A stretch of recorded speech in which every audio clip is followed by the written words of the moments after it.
नमस्कार दोस्तों, झूठी सरकार के झूठे नेता पीयूष गोयल के झूठ का भांडा फूटा तो वहीं ट्विटर पर अरेस्ट संबित पात्रा बना टॉप ट्रेंड। श्रीनिवास बोले भाजपा के इस नफरती वायरस को जेल में डालो। तो वहीं मोदी सरकार का बड़ा फैसला, शराब बेचकर खजाना नहीं भरा तो मजदूरों का खून चूसेगी सरकार। खबरों में आगे बढ़ने से पहले अगर आप भी गोदी मीडिया का बहिष्कार करते हैं तो वीडियो को लाइक करें, शेयर करें और हमारे चैनल को सब्सक्राइब करना ना भूले। खबरें विस्तार से। इतिहास में इतनी झूठी सरकार कभी देखने को नहीं मिलेगी। अभी कुछ देर पहले रेलवे मंत्री पीयूष गोयल ने ट्वीट किया है 300 श्रमिक स्पेशल ट्रेन 6 दिनों में चलाइए। प्रधानमंत्री नरेंद्र मोदी के आदेश पर रेलवे बीते 6 दिनों से रोजाना 300 श्रमिक स्पेशल ट्रेन चला रहा है। मैं सभी राज्यों से अपील करता हूं कि वे अपने फंसे प्रवासियों को बाहर निकालने और वापस लाने में मदद करें। आपको बता दें 3 दिन पहले अमर उजाला की खबर है, भारतीय रेलवे ने पीयूष गोयल के झूठ का भांडा फोड़ा।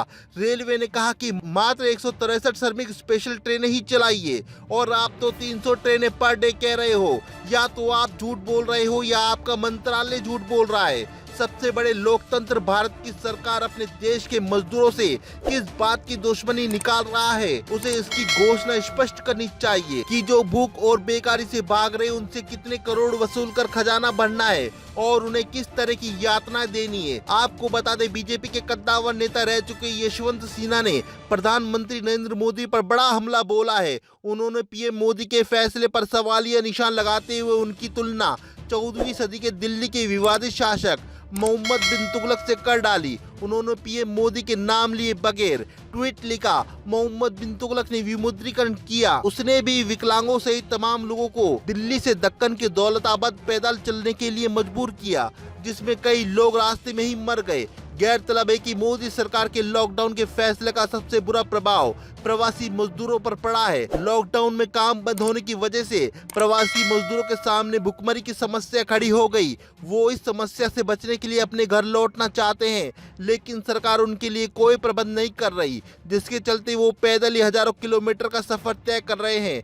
ऐसे में वो हादसों का भी शिकार हो रहे हैं। बीते दिनों औरंगाबाद में 16 प्रवासी मजदूर ट्रेन से कटकर मर गए थे। सरकार की बद इंतजामी का शिकार ये मजदूर अपने घरों के लिए पटरी के रास्ते निकले थे। मजदूरों को नहीं मालूम था कि जिस पटरी पर उनके लिए ट्रेनें नहीं चलाई जा रही, उस पर मालगाड़ियां धड़ल्ले से दौड़ रही है।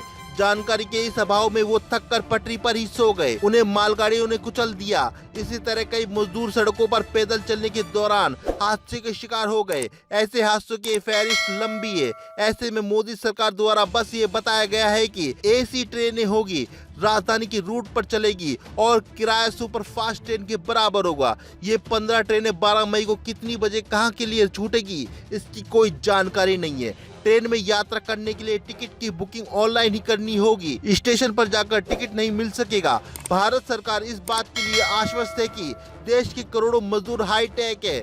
सरकार की नजर में भारत के मजदूर ना हुए, स्टीव जॉब्स के चाचा हो गए। तो वहीं ट्विटर पर अरेस्ट संबित पात्रा बना टॉप ट्रेंड। श्रीनिवास बोले भाजपा के इस नफरती वायरस को जेल में डालो।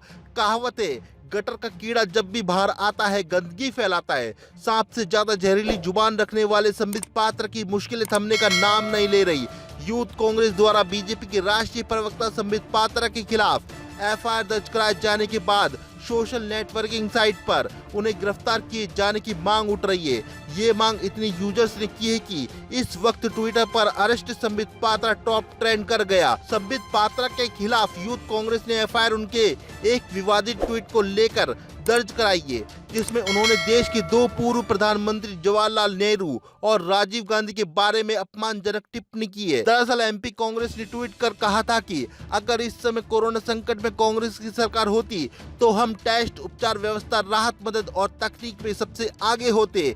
इस ट्वीट पर बीजेपी नेता संबित पात्रा ने पलटवार करते हुए 2 पूर्व प्रधानमंत्री पर अपमानजनक टिप्पणी कर डाली। उन्होंने लिखा, अगर कोरोना संकट काल में कांग्रेस की सरकार होती तो 5,000 करोड़ का मास्क घोटाला और 7,000 करोड़ का कोरोना टेस्ट किट घोटाला और 20,000 करोड़ का जवाहर सैनिटाइजर घोटाला और 26,000 करोड़ का राजीव गांधी वायरस रिसर्च घोटाला हो जाता।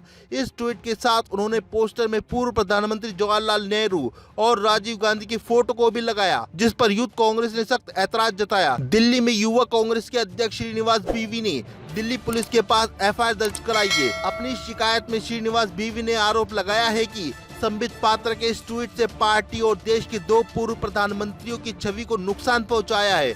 युवा कांग्रेस के नेता ने संबित पात्रा पर आरोप लगाया है कि दोनों प्रधानमंत्रियों की तस्वीरों पर इस तरह की बातें लिखकर गलत जानकारियां फैलाने की कोशिश की गई। श्रीनिवास ने दिल्ली पुलिस कमिश्नर से अपील की है कि समाज में भ्रम फैलाने को लेकर संबित पात्रा पर भारतीय दंड संहिता की कड़ी धाराओं के साथ केस दर्ज किया जाए। तो वहीं इसके साथ ही श्रीनिवास ने अरेस्ट संबित पात्रा के हैशटैग के साथ एक ट्वीट भी जारी किया, जिसमें उन्होंने लिखा, दरअसल कोरोना वायरस देश में शायद 1 से 2% लोगों के लिए ही जानलेवा है, लेकिन भाजपा में शामिल नफरत का वायरस हमारी सभ्यता और संस्कारों के लिए खतरा है। वक्त आ गया है इन्हें पकड़कर जेलों में डाला जाए, इससे पहले कि आने वाली नस्लें दूषित हो। तो वहीं मोदी सरकार का बड़ा फैसला, शराब बेचकर खजाना नहीं भरा तो मजदूरों का खून चूसेगी सरकार। कोरोना काल भारत के मजदूरों के लिए सबसे बड़ा काल बनकर सामने आया है। एक तरफ मजदूरों के पास खाने को रोटी नहीं है, तो दूसरी तरफ सरकार उनके हकों को छीन रही है।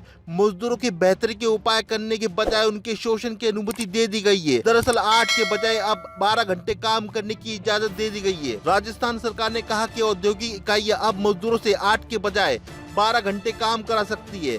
सरकार का तर्क है कि इससे ज्यादा भीड़ जमा नहीं होगी। वहीं दूसरी तरफ उत्तर प्रदेश की सरकार ने राज्य में मजदूरों से जुड़े कुछ कानून 3 साल के लिए प्रभावी नहीं रहेंगे। ऐसा इसलिए किया जा रहा है ताकि निवेश बढ़ सके।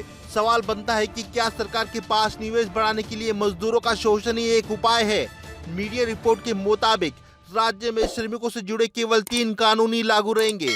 ओडिशा सरकार ने अस्थायी रूप से दैनिक 8 घंटे की शिफ्ट को 12 घंटे में बदल लिया है। आपको बता दें कि फैक्ट्री एक्ट 1948 के मुताबिक किसी भी वयस्क मजदूर को किसी फैक्ट्री में प्रतिदिन 8 घंटे से ज्यादा काम करने की जरूरत नहीं है।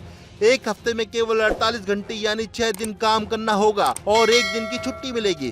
कोरोना महामारी के चलते अचानक घोषित किए लॉकडाउन में केंद्र सरकार और राज्य सरकारें भी सभी मजदूरों को उनके घरों तक नहीं पहुंचा पाई, उनको खाना नहीं दे पाई, लेकिन मजदूरों की बुनियादी अधिकारों को छीन रही है। सवाल वही बना हुआ है, क्या अर्थव्यवस्था बचाने के नाम पर श्रमिकों से अमानवीय तरीकों से काम करना अपने आप में अपराध नहीं है? क्या 8 घंटे से ज्यादा श्रम करवाकर बाबा साहब द्वारा किए गए संवैधानिक प्रबंधन का खंडन करना ही एक उपाय है? क्या श्रमिकों के लिए सरकार के पास फंड नहीं है? खबरों में हमारे साथ बने रहने के लिए आपके अपने चैनल द वंडर न्यूज को सब्सक्राइब करना ना भूले। जय हिंद।